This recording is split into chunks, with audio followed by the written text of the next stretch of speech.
Alright, so this is the review of custom firmware 6.39 Pro B7. So, I'm basically going to review what the hell's going on with this firmware now because it's fairly new. It's only a couple of weeks old, I think, or not even a couple of weeks. So, 639 Pro B7. Now, this is installed from official firmware 6.39. So if you're on 6.37, update to 6.39, and you're going to use the B7 installer. Ow. Oh, that's gross. Anyways, so, basically all the settings are the same. Nothing has really changed. You still have the extras with the digital comments, and, music unlimited powered. Everything's the same as 637, only that the PSN is actually available now because of the whole PSN crash and everything. And this firmware is set up a little differently. So if we look at the VSH menu here, you can see that it has the CPU for XMB and the game, and the USB device you can change.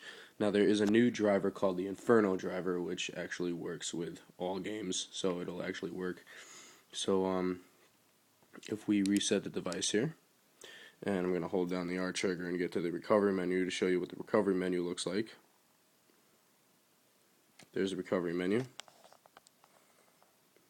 Now you can see the Pro recovery menu, main menu, toggle USB, run PSP game at recovery, eBoot, configuration, advanced CPU speed plugins, registry hacks, shutdown device, and suspend device, and reset the VSH, which will reset all the VSH settings.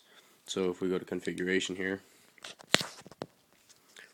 you'll be able to see all the options.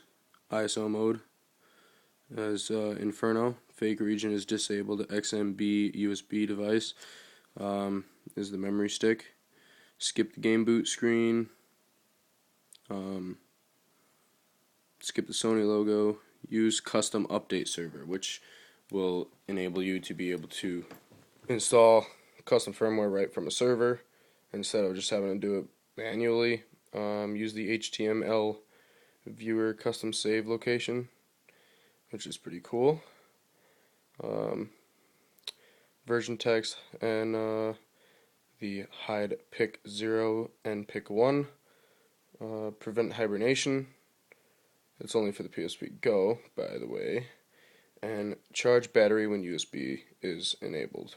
So, not much has changed since the other firmware, but that's about what you're looking at. And if we go back just by hitting circle or X, whatever you have your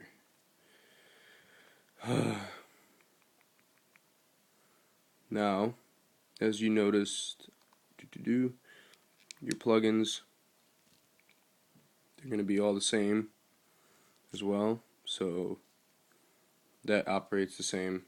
So pretty much not much has changed from this firmware. So that's that firmware right there, and to get out of the recovery menu, you just simply hit back, and it'll say exiting, and you will come back to your XMB. Voila.